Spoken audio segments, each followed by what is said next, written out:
사실은 오늘이 우리 교회 개척 4주년 기념주일입니다. 그런데 10월달 대전도 집회를 개척 4주년 행사로 일단 결정을 해 놓았기 때문에 이렇게 조용하게 우리가 그냥 예배보고 하나님 앞에 감사하고 보내려고 합니다. 지난 4년 동안 하나님께서 우리 교회 연약한 가운데 이것저것 지켜주신 거 감사하고 또 아무것도 아닌 저를 주님이 사용하시고 또 여러분들이 지도자로 계속 붙들고 일해 주신 데 대해서 감사합니다. 개척 3주년이든 4주년이든 먼 훗날 20주년이든 간에 우리가 교회 생일을 맞을 때마다 교회 지도자로서 항상 마음에 어떤 소원이 있기 마련입니다. 이제 우리는 유아기를 넘어가서 이제 유치원에 얼마 있으면 들어가야 될 나이로 점점 성장하고 있습니다. 어떤 교회가 되어야 할까? 선지자적인 교회가 되자. 이 시대를 위해서 선지자적인 역할을 감당하는 교회가 되자. 개인이 구원받기 위해서 오는 그런 개인적인 어떤 의미를 지닌 교회만이 아니라 이 시대를 감당하는 선지자적인 교회가 되자. 선지자는 하나님의 말씀을 먼저 받아서 그 시대에 가르쳐주는 자요, 하나님의 입을 대신해서 선포하는 자요, 그 모든 세대 사람들에게 빛과 소금의 역할을 감당하는 능력을 가진 사람을 선지자라고 부릅니다. 교회는 선지자적인 사명이 있습니다. 그래서 이사야서를 오늘 제가 선택했습니다. 이사야는 선지자로 부름을 받은 젊은입니다. 이사야 당시만 해도 우시야 왕이 52년 동안 다스린 직후여서 정치적으로는 안정이 되어 있고 경제적으로는 좀 번영을 했지만은 하나님의 눈에 비치는 이스라엘은 영적으로 절망이었습니다. 하나님의 관심은 사람이 얼마나 행복하게 사느냐, 이 사회가 경제적으로 얼마만큼 풍요로운 사회냐 하는 그것은 하나님의 그렇게 큰 관심이 아닙니다. 하나님의 관심은 순결입니다.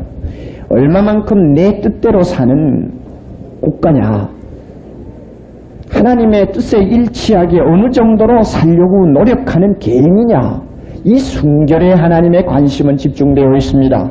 왜냐하면 이 순결에 실패하면 인간이 특별히 애착을 갖고 있던 모든 번영과 행복과 평화 한순간에 전부 다 잊어버릴 수밖에 없는 것이기 때문에 하나님은 순결을 중요시합니다. 이사야 시대 이스라엘 백성들 이면에서 낙제생이었습니다. 그 당시에 죄악이 무엇이었느냐, 우리가 이사야 초반부터 보면 형식주의입니다. 하나님의 성전에 와서 예배는 열심히 드리는데 하나님이 뭐라고 그러셨어요? 아이고 너희들 제발 좀 오지 마라. 그 성전에 와서 앉아있는 꼴도 보기 싫다고 그랬어요. 그 제사 드리느라고 그 형식 차리는 건 나는 아예 역겹다고 그랬어요. 너희들이 손을 들고 나에게 기도하는 거 꼴도 쳐다보기 싫어. 나는 얼굴을 돌리겠다고 그랬습니다. 왜 그런 말씀을 하셨는가? 형식은 있는데 마음이 없고, 예물은 있는데 믿음이 없는 그와 같은 신앙생활을 했기 때문입니다. 따라서 이와 같이 형식주의로 흐르는 사람들은 교만합니다. 완악합니다. 하나님이 이것을 책망하셨어요. 이와 같은 시대적인 배경을 가지고 이사야는 하나님의 선지자로 부름을 받았는데 그는 선지자로서 바로 일을 하기 위해서는 두 가지 과정을 거쳐야 했습니다. 하나는 보는 과정이었고 하나는 듣는 과정이었습니다. 우리가 오늘 본문을 보면은 나오죠. 제가 지적을 해드리죠. 6장 1절에 보면 우시야 왕이 죽던 해에 내가 뭐 했다고 그랬죠? 보았다고 그랬습니다. 그 다음에 8절에 가서 보면 내가 또 주의 목소리를 어떻게 했다고요? 들었다고 했습니다. 듣고 보는 이 과정을 거침으로써 이사야는 그 시대에 하나님이 쓰시는 선지자가 되었습니다. 사랑의 교회 역시 마찬가지입니다. 사랑의 교회 성도 개개인 마찬가지입니다. 보고 듣는 과정이 뚜렷해야만이 이 시대에 하나님의 손에 쓰임받는 선지자가 될 수 있습니다. 신약적인 표현을 한다면 그리스도의 제자가 될 수가 있습니다. 우리가 잘 아는 바와 같이 보고 듣는다는 이것은 우리 기독교 신앙의 대단히 중요한 바탕입니다. 베드로와 요한이 유대나라 지도자들 앞에서 재판을 받으면서 하는 말 우리는 기억합니다. 우리가 보고 들은 것을 말하지 아니할 수가 없다. 그렇습니다. 보고 들은 것이 분명히 있을 때 우리는 선지자의 역할을 감당할 수 있습니다. 예수님이 바울을 그의 사도로 불러서 보내시기 전에 아나니아라는 선지자를 통해서 바울에게 분명히 이야기했습니다. 너는 모든 사람 앞에서 너의 보고 들은 것의 증인이 되라. 사도행전 22장 15절에 있는 말씀입니다. 모든 사람 앞에서 너의 보고 들은 것에 대해서 증인이 되라고 했습니다. 요한일서를 쓴 사도 요한은 자기가 그 편지를 교회에 보내면서 분명히 1장 3절에 이렇게 말했습니다. 우리가 보고 들은 바를 너희에게 전한다고 했습니다. 그러므로 하나님 앞에 제9시를 감당할 수 있는 교회가 되기 위해서는 예수 그리스도가 이 시대를 위해서 사용하는 박력 있는 크리스찬이 되기 위해서는 보는 것과 듣는 것이 분명해야 합니다. 무엇을 보고 들어야 합니까? 오늘 이사야를 통해서 우리 배웁시다. 첫째로 이사야는 하나님의 영광을 보았습니다. 6장을 읽으면 참 신비스러운 장면이 나타나죠. 이사야가 어디 있는지 몰라요. 그러나 그가 밤중이었는지 낮이었는지 들판에 기도할 때였는지 아니면 방에 있었는지 잘 몰라요. 그런데 갑자기 눈이 열리면서 비몽사몽간에 꿈인지 생신인지 모르는 환상 속에서 그는 하늘이 열리는 것을 보았습니다. 성경에 뭐 너무 많은 일이니까 우리 예수 믿는 사람 이런 것을 이상하게 보지 않아요. 단지 요사이는 하나님이 그런 방법을 쓰지 않는다는 그것만 우리는 알고 있습니다. 하늘이 열립니다. 보좌에 앉으신 하나님의 모습이 보입니다. 높은 보좌에 앉으셨는데 그 보좌에서 느리워진 그 옷자락이 성전에 가득했습니다. 성전은 지상에 있는 성전이죠. 그리고 하나님의 그 모습에서 비치는 영광의 광채가 전 우주에 가득한 것을 보았습니다. 그러니 보세요. 하나님의 보좌가 있는 영원한 저 하나님 나라, 그 다음에 성전이 있는 이 지상, 그리고 그 영광의 빛이 가득한 온 우주. 이사야는 지금 4차원, 5차원, 6차원의 세계를 한눈에 내다보고 있는 것입니다. 얼마나 황홀한 장면입니까? 그런데 천사가 두 날개로 얼굴을 가리고 두 날개로 발을 가리고 두 날개로 날면서 거룩하다, 거룩하다, 거룩하다 이렇게 세 번 하는 이유는 삼위 하나님을 찬양하는 방식입니다. 성부와 성자와 성령을 향해서 완전한 찬양을 드리는 방법입니다. 그래서 계시록에도 보면 항상 거룩은 세 번 반복되죠. 그런데 이 거룩하다, 거룩하다, 거룩하다는 찬양이 하나님의 보좌 주변을 메아리치고 하나님의 영광이 가득한 그 전에 연기와 구름이 가득히 피어오르는 장면을 보았습니다. 참 이것이야말로 기가 막힌 장면입니다. 우리가 인간으로서는 표현하기 어려운 장면입니다. 이사야는 그 영광을 보았습니다. 그러면 우리도 하나님의 영광을 보아야 합니다. 아마 이렇게 제가 이야기하면 어떻게 우리가 이사야처럼 볼 수 있는가? 이사야는 하나님이 주신 이상을 통해서 그와 같은 찬란한 영광을 보았지만은 우리는 아무리 눈을 감고 있어도 그와 같은 영광을 볼 수가 없지 않느냐? 아니요. 그렇게 말씀하지 마세요. 우리는 이사야보다도 그 이상입니다. 제가 증명해 드리죠. 여러분 그 이상이에요. 예수님이 한 번은 제자들을 앞에 넣으시고 조용히 말씀하셨다고 그래요. 성경에 특별히 조용히 말씀하셨다고. 누가복음 10장 23절 이하인데 조용히 말씀하셨다고 그랬어요. 무엇이라고 하셨는가 하면 얘들아 너희가 보는 것을 보는 눈은 참 복이 있다. 내가 너희에게 말하노니 많은 선지자와 임금이 구약시대에 너희 보는 바를 보고자 하였지만 보지 못하고 죽었느니라. 그러나 너희는 이제 보고 있으니 정말 복이 있도다 그랬습니다. 그러면 많은 선지자들이 보기를 원했다고 하는데 그 선지자 가운데 이사야도 들어가는 것입니다. 이사야가 하나님의 영감을 받아 장차 하나님의 아들이 이 세상에 오실 것을 내다보고 있었습니다. 그러나 하나님은 이사야에게 그 하나님의 아들의 모습을 보여주지 않았습니다. 단순히 한번 지나가는 환상을 통해서 하나님의 영광만 올려다 보았지 참 메시아가 이 세상에 오셔서 인류의 구원자로 등장하시고 십자가에 죽으시는 그 영광과 십자가에서 부활하신 그 영광과 승천하신 그 영광과 하나님의 보좌에 앉으시고 모든 성도들의 마음속에 재림하시는 그 영광을 이사야는 보지 못했어요. 보고 싶어서 굉장히 마음속에 갈증하고 사모했지만은 보지 못했습니다. 못하고 죽었어요. 그런데 제자들은 이미 봅니다. 너희 눈이 복이 있다. 우리가 잘 아는 바와 같이 예수님이 세상에 오셨을 때 모습은 대단히 초라했습니다. 유대나라 지도자들 좀 지식이 있는 엘리트급들은 예수님의 소문을 듣고 그를 찾아가서 보자마자 그들은 실망을 했습니다. 초라한 사람이었습니다. 목수였습니다. 나사렛에서 출생한 별로 신분도 없는 사람이었습니다. 그래서 그 사람들은 예수님을 아무것도 아닌 것처럼 보고 넘겼습니다. 그러나 요한은 그를 보자 무엇이라고 표현했습니까? 말씀이 육신이 되어, 다시 말하면 하나님의 아들이 인간의 몸을 입고 우리 가운데 거하심에 우리가 그의 영광을 보니 하나님 아버지의 독생자의 영광이라, 다시 말하면 하나님의 영광을 지니신 분이라고 요한복음 1장 14절에 증명했습니다. 그러면 보세요. 달라요. 보는 것이 달라요. 꽃같은 예수님을 놓고도 바리새인들은 초라한 목수요 신분이 없는 그저 가난한 사람들 친구나 되는 정도의 사람으로 보았지만, 요한은 그분을 볼 때 하나님의 모습을 보았고 하나님의 빛을 보았고 영광을 보았다고 했습니다. 그러므로 여기서 본다는 말은 여러분의 1.2의 시력을 의지하는 이야기 아닙니다. 이사야도 이 두 눈을 가지고 본 것이 아니에요. 두 눈은 그런 환상을 보면 눈이 못 쓰게 돼요.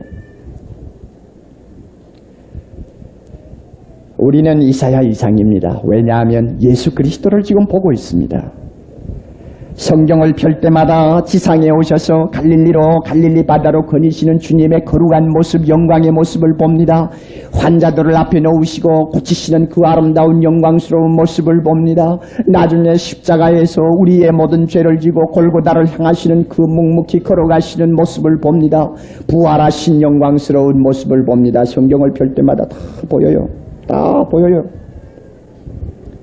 흔히들 사람들이 그래요. 제가 자주 반복합니다. 다시 귀담아 들으세요. 우리는 눈으로 직접 보지 못한다는 것을 자꾸 단식하는데, 여러분 예수님을 가운데 놓고 동쪽에서 서쪽에서 북쪽에서 남쪽에서 네 사람이 서치라이트를 비추어 가지고 예수님이라는 한 분을 보고 자기들이 본 그대로 기록한 것이 사복음서 아닙니까? 마태가 그랬고 누가가 그랬고 요한이 그랬고 마가가 그랬어요. 그런데 감사하게도 이 두 사람 중에 둘은 육신의 눈을 가지고 직접 예수님을 보았고, 누굽니까? 마태와 요한이죠. 그 다음에 나머지 두 사람은 예수님을 직접 눈으로 보지 않았어요. 마가가 누가가 보지 않았어요. 단순히 기로 전에 들은 예수 그리스도에 관해서 그들은 하나하나 자료를 정리해서 기록한 것이 마가복음이요 누가복음입니다. 그렇다면 여러분, 직접 육신의 눈을 가지고 예수님을 확인한 두 제자가 기록한 복음서와 예수님을 육신의 눈으로 확인하지 않고 믿음의 눈으로 받아들여서 기록한 두 복음서와 놓고 볼 때 차이가 있나요? 없어요. 없어요. 똑같이 마가가 영광의 주님을 보았습니다. 요한도 영광의 주님을 보았습니다. 그러므로 이 보는 것은 다른 거예요. 육신의 눈을 가지고 보는 것 아니에요. 이사야도 육신의 눈을 보지 않았어요. 우리는 이 눈을 가지고 있습니다. 어떤 사람만이 갖는 눈입니까? 중생받은 하나님의 자녀만이 갖는 눈입니다. 이것을 일컬어서 믿음의 눈, 영혼의 눈이라고 합니다. 우리는 봅니다. 제가 한 가지 질문하죠. 사랑하시는 성도 여러분, 여러분은 예수님의 영광을 날마다 봅니까? 날마다 기도하는 시간에 하늘의 높은 보좌에 앉으신 주님, 그 영광스러운 옷자락이 주님의 성전이 되는 내 마음속에 가득히 넘치는 주님, 그분을 통해서 찬란하게 비치는 영광의 빛이 온 우주에 충만하여 여러분 눈을 떠도 주님의 영광이 우리 주변에 넘치는 것을 봅니까? 누렇게 익어가는 들판을 바라볼 때 주의 영광의 옷자락을 봅니까? 파란 하늘을 볼 때 주님의 놀라운 영광의 빛을 봅니까? 여러분 날마다 누구를 보고 삽니까? 북극성을 쳐다보고 옛날에 배를 몰고 가던 사람이 북극성을 쳐다본다고 해서 그것을 나무랄 수 없는 것이 별 중에 가장 높고 위치가 변하지 않는 고정적인 별이기 때문에 그들은 그것을 중심하고 바다를 누비고 다녔습니다. 예수 믿는 사람들이 날마다 영광의 주님을 바라보고 인생을 산다고 해서 잘못된 것이 아닙니다. 왜? 그분만이 우리의 자랑이요, 그분만이 인생의 진리요, 그분만이 우리 인생의 모든 문제를 해결하는 길이기 때문에 모든 하나님의 자녀는 눈을 뜨든 눈을 감든 믿음의 눈으로 주님의 영광을 바라보고 삽니다. 이것이 없이는 이 시대를 감당하는 선지자가 되지 못합니다. 이 눈이 없이는 교회가 절대로 그 시대를 바로 지도하지 못합니다. 눈을 뜨세요. 만약에 먼지가 끼었으면 닦으세요. 잘못하면 우리 믿음의 눈은 시력이 약화되기 쉽습니다. 그래서 잘 안 보일 때가 있어요. 기도한다고 눈을 감아도 내 마음 앞에는 그저 돈이 왔다 갔다 하고 세상에 여러 가지 사람들의 얼굴은 왔다 갔다 하지만 영광의 주님이 안 보일 수가 있어요. 하나님의 말씀을 펴서 10장 20장을 읽어도 주님의 그 영광스러운 보좌를 볼 수가 없는 때가 있어요. 왜 그럴까요? 우리의 영혼의 눈이 흐려 있기 때문입니다. 이렇게 되면 우리는 주님이 원하는 사람이 될 수가 없어요. 이사야는 하나님의 영광을 보자마자 기가 막힌 은혜를 받았습니다. 은혜를 받았습니다. 무슨 은혜인지 아세요? 보세요.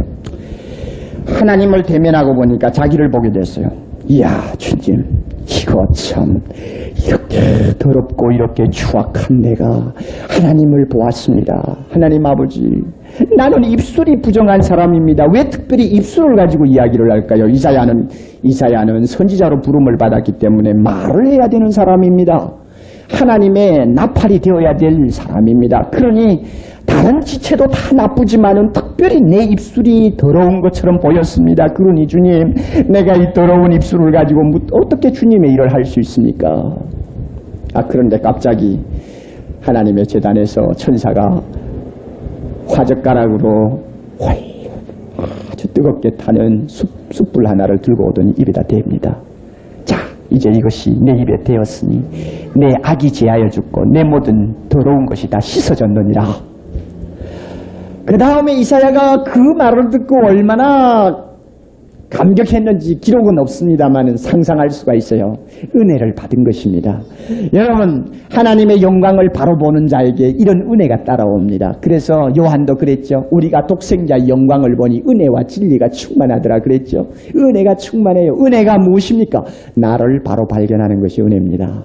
주님 앞에 나 같은 죄인이, 하나님, 나 같은 죄인이 하고 나를 바라볼 때 갑자기 피 묻은 주님의 손이 와서 내 모든 더러운 부분을 깨끗이 씻어주시고, 자, 내 모든 죄가 사하여졌느니라.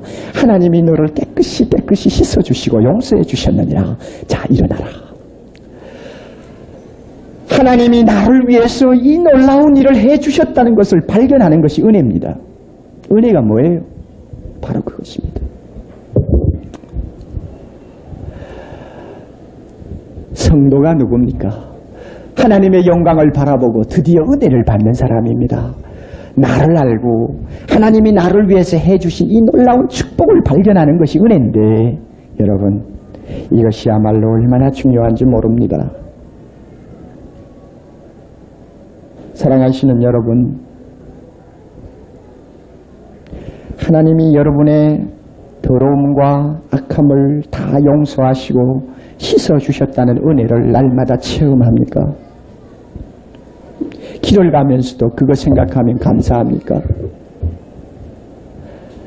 하나님 정말 고맙습니다. 하나님 정말 고맙습니다. 나는 죄인이요. 하나님의 영광 앞에 나 자신을 비추어 볼 때, 아버지의 영광 앞에 감히 맞서서 주님 우러러 볼 수가 없지만, 그러나 주님께서 나의 모든 악을 씻으셨습니다. 나는 용서받았습니다. 그 스릴, 그 기쁨, 불안하던 마음 다 사라지고 고통하던 마음 다 사라지고 길을 가면서도 감사합니다. 하나님 고마워요. 고마워요. 가정에서 자녀들의 뒤치다거리를 하다가도 생각날 때마다 주여 감사해요. 감사해요.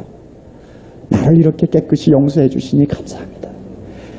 이렇게 용서받은 축복은 하나님의 모든 은혜로 들어가는 첫 관문입니다. 이것이 열리지 않고는 다른 은혜가 따라오지 않습니다. 쉽게 말씀드리면, 내가 하나님 앞에 용서받았다는 은혜를 깊이 체험하지 못하는 사람에게 다른 은혜가 따라오지 않습니다.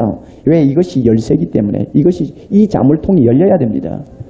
여러분, 이 축복이 있나요? 이 은혜가 있나요? 하나님의 영광을 바라보는 자에게 이 은혜가 있어요. 주님의 부활의 그 영광을 바라보는 자에게 이 은혜가 있어요. 감사해요.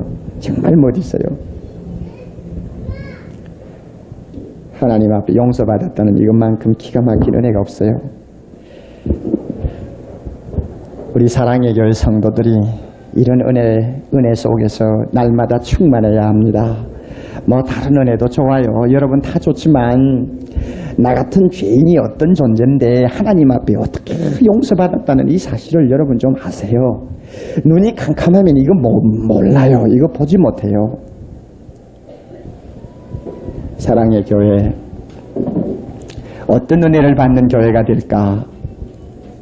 예수 믿고 병 안 걸리고, 예수 믿고 재산 늘고 사업 잘 되고, 다 좋아요. 다 좋아요. 하나님이 다 주시려고 하는 은혜입니다. 다 좋아요. 그러나 그것보다 하나님의 영광 앞에서 내가 죄인인데 하나님이 내 모든 죄를 용서해 주셨다는 이 큰 축복에 감격하는 신자들이 모이는 교회 됩시다.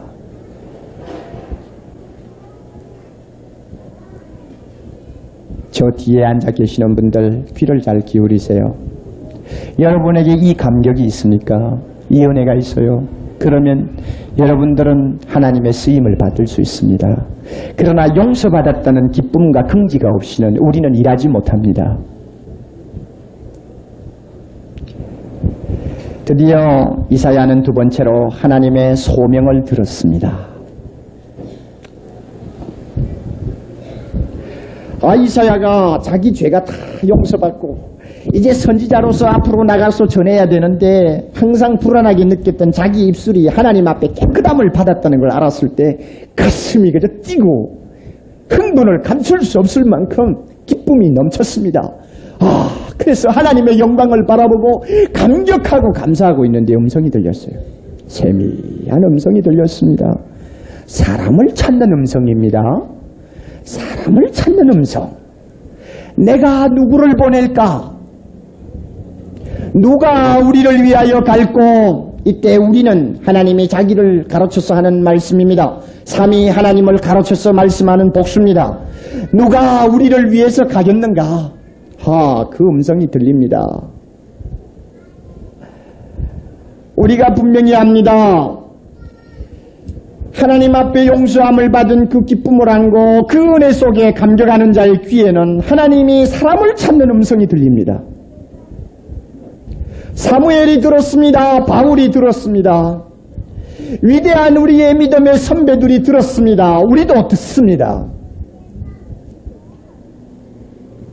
은혜를 받은 자만이 들을 수 있는 음성입니다. 우리가 은혜 속에서 감격할 때만이 들려오는 음성입니다. 이것은 우리의 귀를 듣는 거 아니에요. 주님이 그러므로 귀 있는 자가 들으라고 그랬어요. 귀가 없는 사람이 있나요, 천하에? 그러나 귀 있는 자가 들으라고 그랬어요. 이것은 내가 하나님 앞에 죄 용서함을 받은 놀라운 은혜 안에서 깊이 감격하는 사람들의 귀에만이 비로소 들려오는 음성입니다. 신학교 학생들이 입학시험 칠 때 구두시험을 치면 이런 말을 잘하지요. 당신 어떻게 그렇게 신학교에 들어오게 되어서 그 좋은 직장 다 내버리고 아직도 전도가 양양한 20대 젊은이가 어떻게 그렇게 방향전환을 할 수 있었어? 하고 물으면 이렇게 대답합니다. 목사님, 저는 예수님이 부르시는 음성을 들었습니다. 그리고 그 음성 듣고 순종하려고 왔습니다. 그래서 이제 어디 얼마나 아는가 하고 테스트하기 위해서 그래, 그 음성을 어떻게 들었어? 당신 귀로 들었어? 아니요, 제 귀로 들은 것 아니에요. 그러면 제 마음으로 들었습니다. 제 마음의 귀로 들은 음성입니다. 그 음성이 얼마나 분명하고 그 음성이 얼마나 강하기에 자기의 생을 완전히 전환할 정도로 그 사람이 방향전환을 합니까? 그 음성이 얼마나 강한 음성이길래 어떤 사람들은 예수 믿으면서도 이 하나님의 음성에 고의적으로 귀를 막는 사람이 있습니다. 어떤 교회는 다른 것은 다 하면서 하나님이 사람을 찾는 이 음성에는 귀를 막는 교회가 있습니다. 여러분, 우리 교회는 어떠합니까? 이사야 시대만 하나님이 사람을 찾았나요? 아니요. 주님도 그렇게 말씀하셨잖아요. 너희들이 들판을 보라. 곡식이 휘어져 추수할 때가 되었지만 일꾼이 적구나. 하나님께 간구해서 일꾼을 보내달라고 하라. 오늘도 부르고 있어요. 듣습니까? 듣습니까, 여러분? 들려요? 누가 우리를 위하여 가겠느냐? 들려요? 사랑의 교회 성도들 듣습니까? 이런 하나님의 소명에 귀를 기울이지도 못하는 기머거리와 같은 신자들 수십만 명이 모이면 무슨 의미가 있나요? 듣습니까? 듣는 사람 100명이 모이는 교회가 진짜 교회입니다. 들어요? 이사야는 주저하지 아니하고 주여 내가 여기 있나이다 나를 보내소서. 주님 내가 여기 있어요. 나를 보내세요. 어떻게 그렇게 기가 막힌 대답이 나올 수 있었을까? 이유가 있어요. 하나님이 자기를 깨끗하게 해주신 놀라운 은혜를 뜨겁게 체험하고 있는 순간이니까 뭐 하나님이 어디를 보내시든지 상관이 있나요? 주여 내가 여기 있나이다 나를 보내세요. 은혜를 아는 자만이 이런 대답이 나옵니다. 내가 하나님 앞에 어떤 존재라는 것을 알고 그 절망적인 나 자신을 하나님이 어떤 위치에 높이 세워주셔서 영광스러운 하나님의 자녀 삼아주셨는가를 아는 자만이 주여 내가 여기 있나이다 나를 보내소서. 날마다 아침에 일어나서 무릎을 꿇을 때마다 주여 내가 여기 있나이다 오늘도 나를 보내소서. 직장에 차를 타고 가면서도 주여 오늘 내가 여기 있습니다 나를 보내소서. 가정에서 설거지를 하면서도 주여 내가 오늘 여기 있습니다 나를 보내소서. 은혜 안에 사는 자만이 날마다 주님의 소명의 음성을 들으며 그 음성에 순간순간마다 대답합니다. 여러분 이런 음성이 여러분의 귀에 들려요? 여러분은 분명히 대답합니까? 사랑의 교회 참 좀 속된 말로 썩어 빠진 부패한 교회가 되고 싶지 않으면 이 음성을 들어야 합니다. 들을 줄 아는 교인들이 모여야 돼요. 적어도 세 가지 형태로 여러분은 이 음성에 순종할 수 있습니다. 하나는 교회를 통해서 봉사하는 생활에서 여러분이 이 소명에 응답할 수 있습니다. 교회 안에 지극히 적은 일 하나를 맡아서라도 최선을 다하고 성의를 다할 때 여러분은 이 음성에 응답하는 사람이 됩니다. 두 번째는 생활 전선에서 여러분은 이 음성에 응답하는 삶을 살 수 있습니다. 여러분의 직장 하나님이 보낸 곳입니다. 여러분의 가정 하나님이 보낸 곳입니다. 어떤 상황에서든지 우리는 하나님이 보내신 그리스도의 제자로서 주님 앞에 순종하는 삶을 살 수 있습니다. 세 번째로는 특수한 사역을 위해서 부름을 받을 수가 있고 응답할 수가 있습니다. 아프리카로 갈 수도 있고 중동으로 갈 수도 있을 것입니다. 공산권으로 들어갈 수도 있을 것입니다. 아니면은 불쌍한 사람들을 위해서 헌신하는 사람으로 특수한 사명을 띠고 응답할 수도 있습니다. 어느 형태든지 좋아요. 하나님이 여러분을 부르고 계십니다. 누가 우리를 위해 갈고 주여 내가 여기 있습니다. 나를 보내소서. 세상은 얼마 남지 않았습니다. 강단에서 상투적으로 전하는 말씀이라고 귀담아 듣지 않는 분 계시면 유감입니다. 여러분 평안하다 평안하다 하지 마세요. 시간이 급하기 때문에 하나님의 부르는 음성은 더 진지합니다. 더 진지합니다. 여러분을 보고 아프리카로 가라는 거 아니에요. 여러분을 보고 공산권을 들어가라고 38선을 죽음을 무릅쓰고 넘어가라는 말이 아니에요. 당신의 이웃을 가라는 말입니다. 당신의 가정의 식구를 찾아가라는 말입니다. 당신 옆에 있는 동료를 찾아가라는 가라는 말입니다. 우리는 선지자입니다. 우리는 그리스도의 제자입니다. 이 순간이라도 죽어가는 영혼을 보시고 하나님은 답답해서 누가 우리를 위해 갈고 주님 내가 가겠나이다 나를 보내소서. 언제나 사랑의 교회 성도들은 이와 같은 준비된 상황 속에서 주님의 소명의 음성을 들으면서 살아야 합니다. 이것이 안 되는 교회는 기머거리 교회요. 짓지 못하는 개입니다. 9월 10월 우리는 300명을 그리스도 앞으로 인도하자는 캐치프레이즈를 들고 지난 2달 동안 다락방마다 준비해왔고 이제 한 달 남은 기간 동안 우리는 구체적으로 일을 해야 되겠습니다. 개척 4주년 하나님을 가장 기쁘게 할 수 있는 일이 무엇일까? 떡을 만들어서 먹는 것일까? 아니면 합창대회를 하는 것일까? 다 좋겠지만은 하나님이 가장 기쁘게 생각하는 선물은 예물은 내가 누구를 보낼고 할 때 주여 내가 여기 있나이다 하고 음성에 순종해서 내 이웃을 주님 앞으로 인도하고 내 가족을 주님 앞으로 인도하는 이것만이 하나님을 기쁘게 할 수 있습니다. 그렇기 때문에 300명을 그리스도 앞으로 인도하자는 중요한 목표를 설정하고 앞으로 한 달 동안 여러분 기도하셔야 됩니다. 응답하시겠습니까? 응답하시는 사람 되기를 바랍니다. 1년 내가도 전도 하나 하지 못하는 여러분 귀가 막힌 사람이요. 하나님은 절대로 여러분을 그렇게 안일한 상태에 내버려 두시고 계시지 않습니다. 은혜 안에 들어오세요. 주님의 영광을 바라보세요. 보좌에 앉으신 주님이 우리를 향하여 무엇이라고 말씀하는가를 귀를 기울여 들으세요. 안 들립니까? 안 들려요? 귀가 막혔어요. 이번 주에는 다락방을 통해서 저 조그마한 책자를 배부해 드립니다.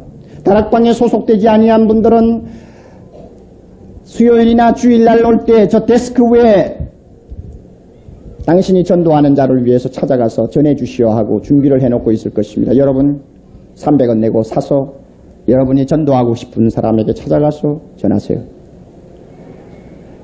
그리고 다음 10월달 초청할 수 있는 형제를 확정하면 그분에 대한 신상에 관한 것을 좀 적어서 카드에 적어서 내어주세요. 용지도 다 준비될 것입니다. 두 번째 주간에는 테이프를 드리겠습니다. 이것은 공짜입니다. 좀 비싸기 때문에 공짜로 드리는 거예요.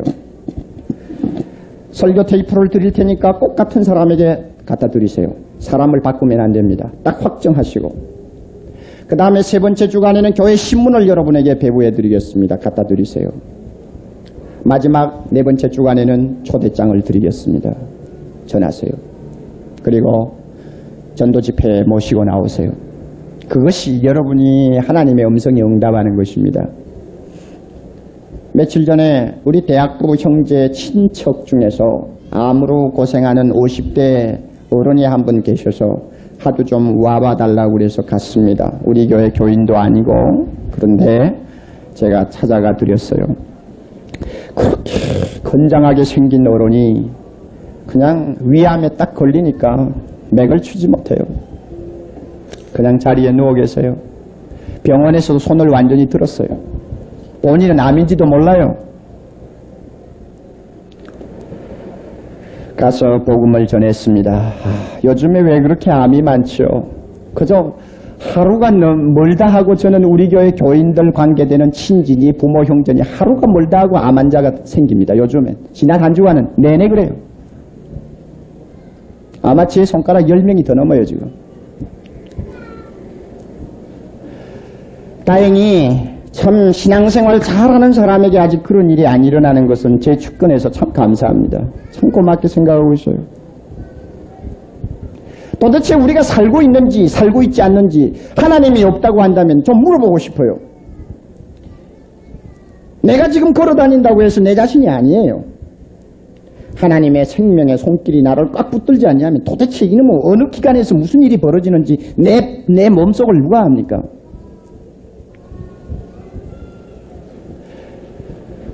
그런데 그 암 환자를 앞에 놓고 전도를 하는데 아파트 그 집 건너편에 있는 집에서 찬송 소리가 나요. 아, 그래서 제가 저는 생각에 교회에서 오셔가지고 예배를 보시나 보다 그렇게 생각했는데 옆에 앉으셨던 권사님이 그래요. 목사님, 저 찬송 소리 나는 저 집 말이죠. 참 우리 앞집이기 때문에 제가 그동안 얼마나 사랑을 나누고 살았는지 몰라요. 그저 음식이라도 새 음식이 생기면 항상 갖다 주고 서로 그저 오고 가고 하는데 한 가지 이상한 것은 음식은 다 갖다 주고 별에 그 집을 위해서 해주고 싶은 봉사는 다 해주는데 하나가 안 돼요. 목사님. 그게 뭡니까 그랬더니 예수 믿으라는 말이 안 나와요. 아, 그래가지고 하루는 그 아주머니가 찾아와서 절 보고 그래요. 할머니, 저에게 그렇게 사랑을 다 해주고 저에게 그렇게 잘해주면서 어떻게 예수 믿으라는 말 한마디도 안 하세요? 할머니 교회 나가시죠? 그러더래요. 그래서 그저 부끄러워가지고 대답도 제대로 못하고 있는데 목사님 어느 교회에서 와서 아마 전도를 했나 봐요. 지금 예배를 보고 있어요.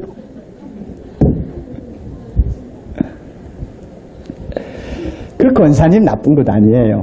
그저 연세가 많고 하니까 좀 그러겠죠. 그러나 사랑의 교회 교인들 그러시면 안 됩니다.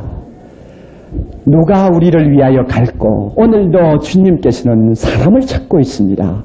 일꾼을 찾고 있습니다. 주님의 영광을 바라보고 은혜에 감격해서 주여 내가 여기 있나이다 나를 보내소서 하고 대답하고 어떤 환경에서나 주저하지 아니하고 순종할 수 있는 일꾼을 찾고 계시는데 사랑의 교회 성도들 1000명이면 1000명이다. 주님의 부르심에 응답할 수 있도록 여러분 은혜 안에 삽시다. 주님의 영광을 바라보고 삽시다. 하나님의 영광을 위해 삽시다. 영원한 나라를 위해서 토를 닦읍시다. 보람된 일을 위해서 시간을 소비합시다. 우리의 입술이 이미 주님의 십자가의 보혈로 깨끗함을 받았으니 우리의 입술이 하나님의 도구로 사용되게 합시다. 사랑의 교회, 하나님이 요구하시는 것은 이것입니다. 저와 여러분에게 이와 같은 은혜가 계속 따르기를 주님의 이름으로 축원합니다. 다 같이 기도하십시다.